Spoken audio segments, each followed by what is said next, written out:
Now, we promised at the start that we would bring you a little bit of entertainment as well. We've been bringing together the worlds of business, politics, entertainment, and our next session does exactly that. WTF is a podcast series where Nikhil Kamath hosts friends, industry experts, and to talk about a whole range of different issues, from technology and social media to renewable energy and electric cars. It is all mixed in with, well, a bit of philosophy, psychology, and personality for good measure. So, for a special edition of WTF at IGF, please welcome Nikhil Kamath and his guests. So water has been served, huh? You said there was going to be some wine and whiskey on the table.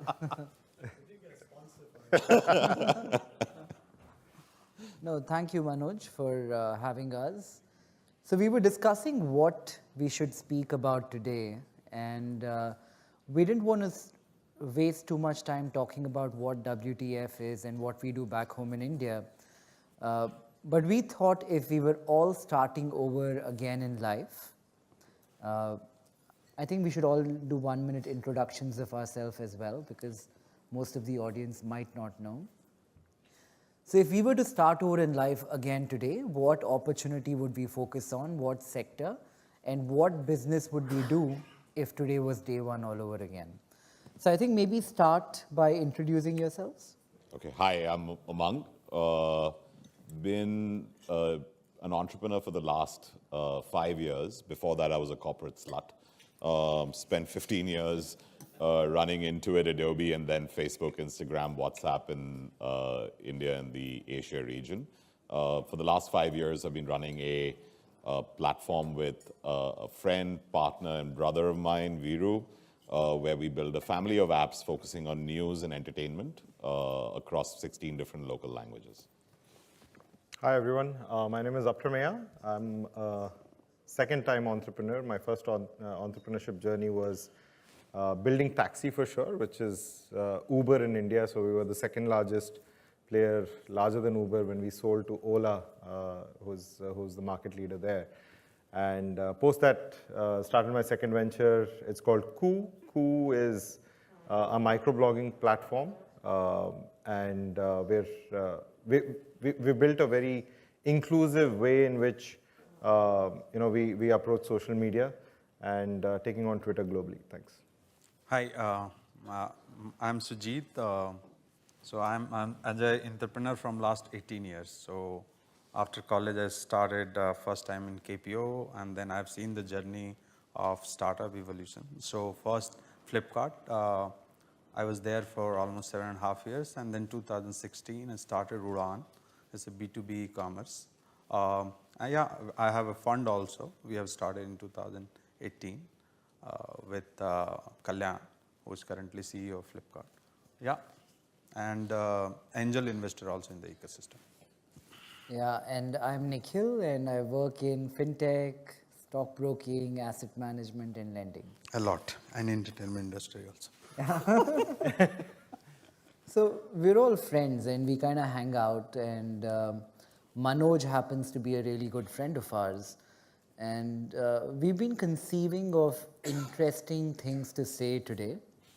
But I think talking about sectors we believe will do well tomorrow, sectors we are investing in, and the kind of opportunities that we are fixating upon will probably give other people here an idea as to what is happening in India and what's on top of the pie when it comes to attention and time span of different investors in the ecosystem. So, Umang, if you had to pick a sector to spend the next decade of your life in, what would it be and why? So I have, multiple sides to my personality, Nikhil. Before 4 p.m., after midnight. But I'd say... What happens after midnight? Come on. Why? It's my day job and my night job, right? But one of the things that I would say is, or two areas that I think are really, really real. I think if I had to restart all over again, I would do brick and mortar on one side because I think it's real. and a real economy business today in my mind, and I think a lot was spoken about on the last panel, so I don't want to go in there, but I think renewable energy as a space to me is very, very interesting on one side. If it had to be in pure digital, I see a massive opportunity within two areas. One is AI generating content. I think there's a huge amount of transformation happening there. And then on the more frivolous side, I think this whole use case around loneliness, whether it's an AI companion or a companion of any sort, and that whole loneliness use case, betting, online gaming, gambling, these are all manifestations of loneliness. But I think there's a very, very interesting use case there on the digital side, and of course, one on the brick and mortar side. One I'd like to pick as my day job, Manoj, and one as the night job.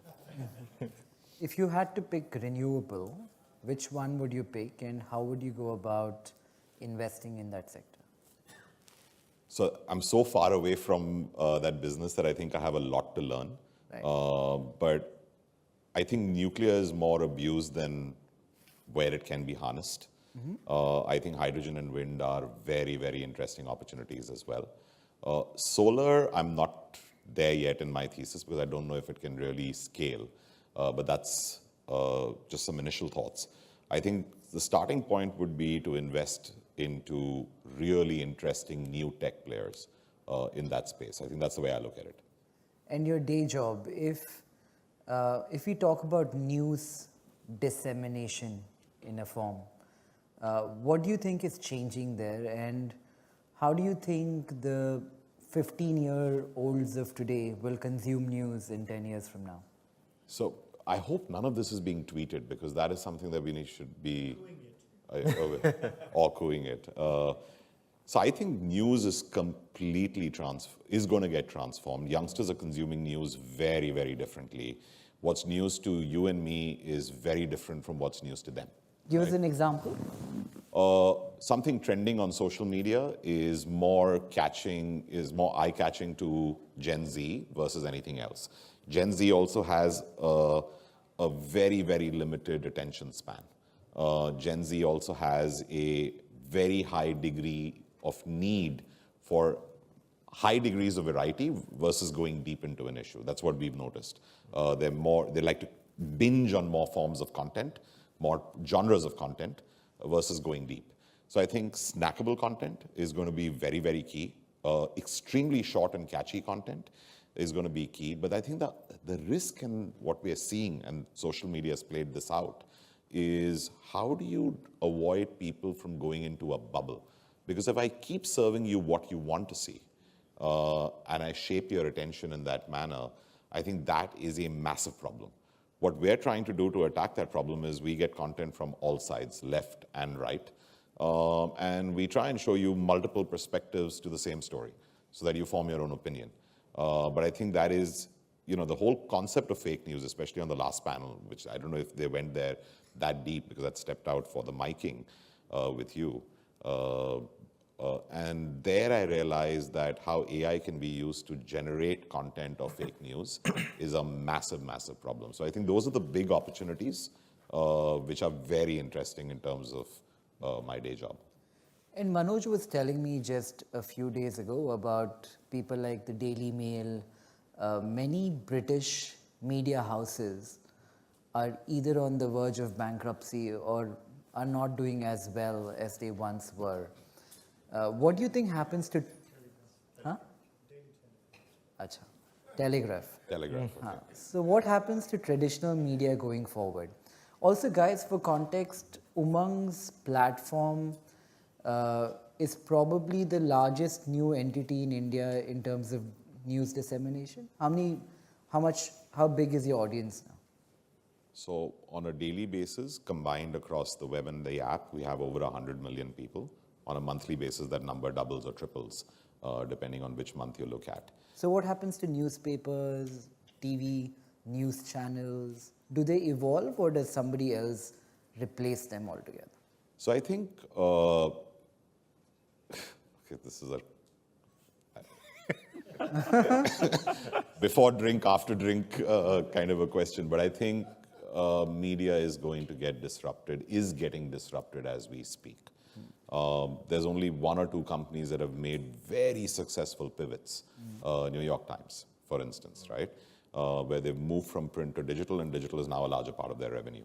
But to do that, you've got to transform your entire freaking newsroom, right? Today, news reporting is a commodity.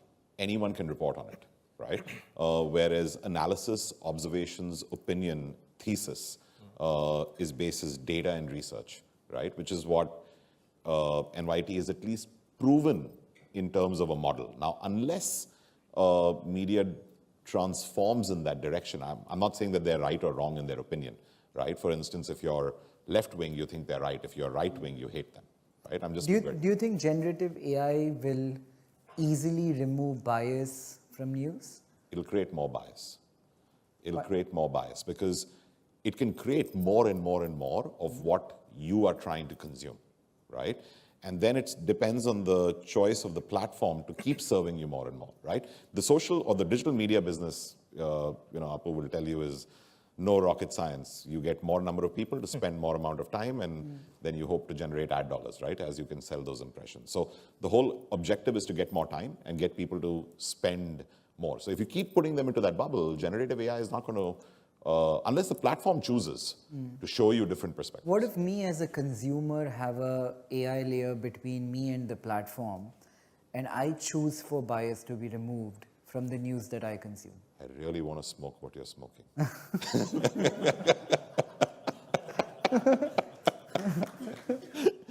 I wish we could do that, Nikhil. I mean, that is going straight into the future. But I think that would be awesome. Right? That would be awesome. I don't think it's too hard, because even the current iterations of, say, something like GPT, for example, if I were to ask it to remove bias, it's doing a fairly decent job of recognizing what a bias is or what the narrative is. So I don't think that's impossible, and I think at some point in the future, I feel like it might happen. But Apu, tell us a bit about Ku. So talking about bias is a good transition into Apu, because a lot of people blame him, or they blame his platform for being too one-sided. Would you like to say something about your platform and maybe take that question as well? And tell us what does "cu" mean in Portuguese? I'll say that as well. No, so the funny part is, I've learned by running Ku that perception is reality. You can be whatever you are.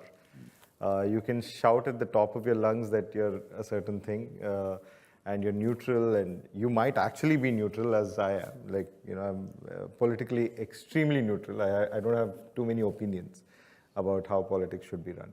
But yet, I get pulled into discussions where we're called right-wing in India and left-wing in Brazil at the same time. So you're on the same room with Manoj, so you know which side you're on today. So, your first impression is your impression, and it's so ingrained, and it's also so funny that logic is kept aside when it comes to perception. Like, I can give 100 proof points as to why we are neutral, but a headline sticks in somebody's head, it's done. But tell us what Ku is. So Ku is like India's Twitter, right? So if you're trying to build a product like Twitter in one or two geographies, what is your differentiation as a new age social media platform per se? No, I think the key term is inclusion. So one, when it comes to thoughts and opinions, and we're a microblog, so we're enabling thoughts and opinions for people. There is a very heavy English bias in the world. So Twitter has been heavily English, and then it also works very well in countries that have one language. But when it comes to countries like India, where there are multiple languages, people who don't know English get excluded. And that's why we kind of like built it. And there are many more countries that have a similar problem. So to be able to include more people in terms of language, to be able to include more people in terms of respecting their culture. As soon as you include language, their culture gets accepted as well. Third is, there is this whole trend of wanting local social media by every country across the world, right? So Brazil wants an alternative to Twitter, but are they building it? No. But here's Ku, which is saying that, I've already built it for India. Do you want it? So it's almost like social media as a service that we can take it to every other country which wants to have an alternate to a global giant, right? And say, here is a platform where your rules apply. Your definition of freedom of speech, your definition of hate speech, different countries have behaved differently, and nobody wants to be told what is right and wrong by some other entity for their country, right? And so the other very important thing is inclusion of the users and creators on monetization, right? So for a long time, we've all spent time on social media. We scroll through Instagram or Facebook or whatever else we like. But the platform is making money. But as a user, you've spent your time, which you could have used for monetizing yourself otherwise. So who's going to compensate you for it, right? So if the platform could share some money with even the user, or if the platform could enable creators to monetize themselves a lot better. So, you were talking about the future of media. So, just like there are influencers in the entertainment industry, like, there are TikTokers and, Reels. Joshers and, everybody else. I think in the world of news and updates, gone are the days when, there's one huge media which is followed by millions of people. There will be, few people who will go direct to their followers. Like there will be journalists who will say, I'll open my own media channel on Ku and I'll get subscribers. I'll have, a few lakh subscribers and I will generate news for them, right? So you're saying the differentiation for Ku is A, inclusion, B, regional languages, so more fragmented in nature. And C is let them earn money for the time they spend on social media. In some form. As in, include them in, there's a lot of innovation that can happen. And if you had to start over today, so you've done taxi, you've done social media. If you had to start over today reading the world around you, what business would you do? I would have liked to do Zerodha because you're the only one who's generating profits. But that was that was right 14 years ago. But I don't know if tomorrow is the right business. No, actually, the theme is, when you help people make money, right? And that you think that's what we're doing? No. So apart from Zerodha, I think, at least for a country like India, you will win most users when you give the hope of making money or help them make money. Even a hope is good enough. Real money gaming apps today. Is there a platform that really helps people make money? Pick any. Well, banks. You can add anything in that bucket. Is there something? Not a promised income. As in, it's against the law to promise anybody that you'll make them money. Not promise. Like, does it help people make money? If you had to bet on one platform, or tell me one platform which actually helps. No, so at least on the creator front, I think YouTube shares ad revenue. There are, I'm sure you guys also have a creator program where, there's advertisers who want to get in touch with creators for space on their micro media that they're generating. So I think to that extent, yes, as long as you're adding value to a platform, there is money making that is happening and platforms are generating that. And the simpler you make it, the better, right? Like for just putting up a photograph, and if that is generating value for somebody, if you can get paid for it, then those are the kind of plans. And what would be the new business you attempt based on today? So outside of stockbroking, which for some reason you chose to say. So I think building for augmented reality, like if you just think of what's going to happen when we all wear Apple's Vision Pro, there'll be live liking, right? Like I'll be wearing it. There'll be people in the audience who'll, as soon as I say something, there'll be a like flashing up at the top of my left eye, right? And the more I get likes, the more such things I will say. So even live conversations will start mimicking what is asynchronous social media today. Right. So social media will become more and more live as we go into the future. So I'd like to accelerate towards that because that seems to be the eventuality. Interesting. Sujeet, Yeah. what do you do at your current job now? And if you had to change and start something new altogether, what would you do? Yeah, if you'll see, I always have a philosophy to work on your strength, but there are lots of logic which doesn't fit into your strength. So keep changing yourself with another mantra. So if you'll see last 13, 15 years, I'm directly into the e-commerce and commerce space. In commerce, we have built capability which are long-term, like supply chain, logistic, merchandising, pricing, lending, recovery. And these are hard capabilities, like it was always happening. But the form which we have adopted use technology a lot, like developing backend. I think somewhere our muscle memory is build the capability or mind for the longer term.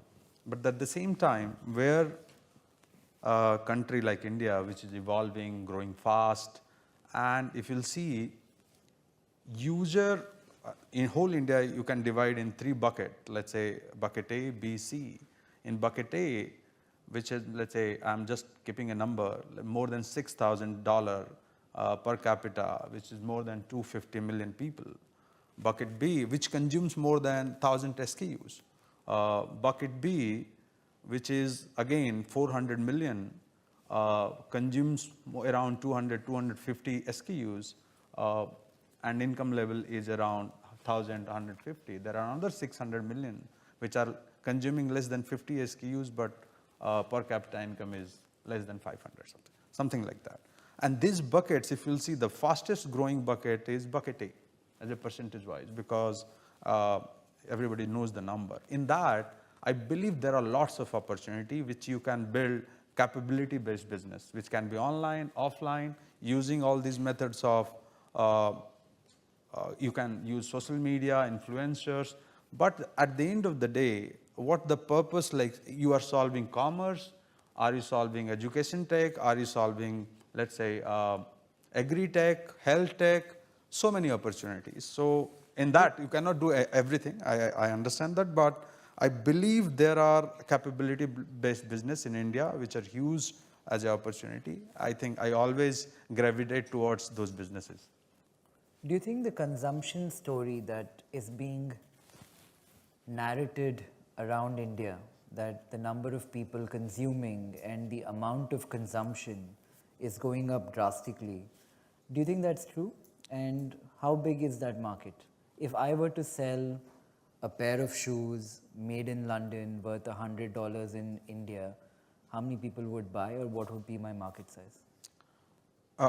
It's like putting the data, but one thing I can say that those space where you call it luxury, just because the average price is very high.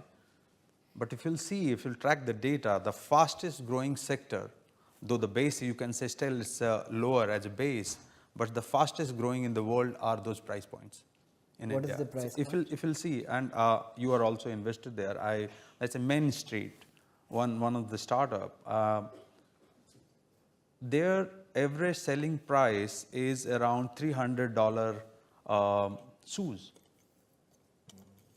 And they are growing, like every quarter they are doubling up. Though might be monthly they are doing, I don't know, $1 million something like, but that's the growth. So those sectors are growing fastest. If you'll see another, and one more, if you ask me personally, I'm also biased in one sector, which is QSR. In India, like 6-7 years back, might be lots, 20 years back, global QSR chains have entered. But if you see the growth in last 5-6 years, in last 3-4 years, they are growing the fastest. And some of these QSR, international QSR, their overall market cap is bigger in India than the global. Maybe tell everyone what is QSR. Quick service restaurant, I think everybody understand that. Like,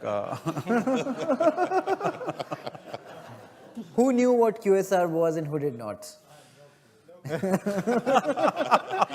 So everybody's been wondering, what is this QSR? people should watch more YouTube channel then. And WTF format is very different here. In India, it's the format's longer. Here it's clicking 30 seconds. There we are talking 4 hours. So we have lots of time. Yeah. So the QSR, again, I'm saying because in India, so if you see US, around $2 trillion, $2.5 trillion retail market.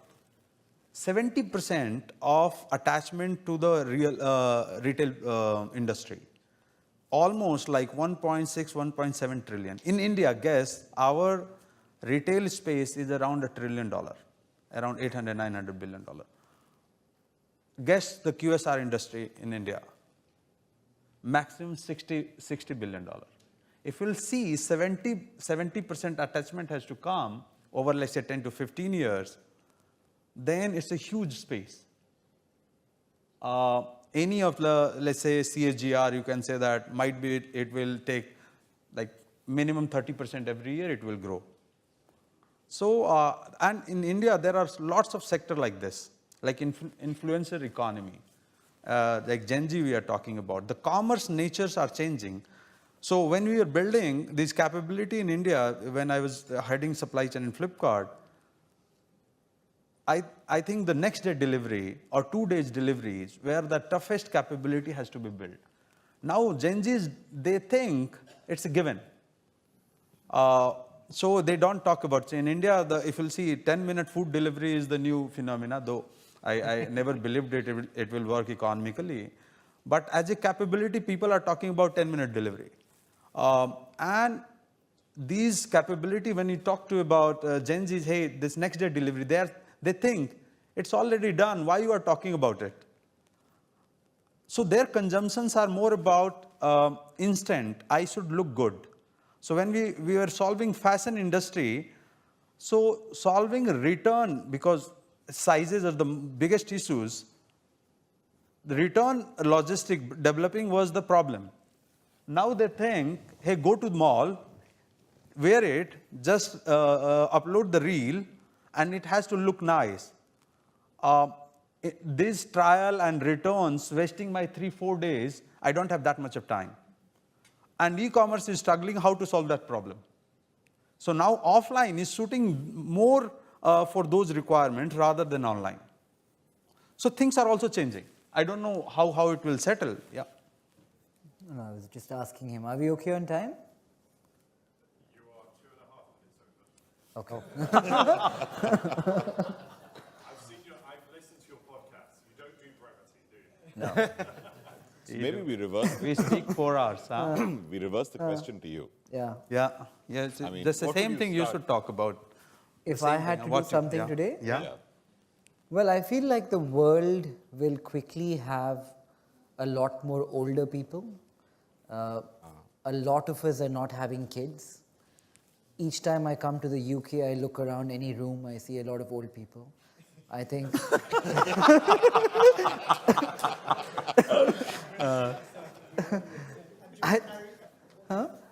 I think the Western world, it's happening faster, but it's also happening in India.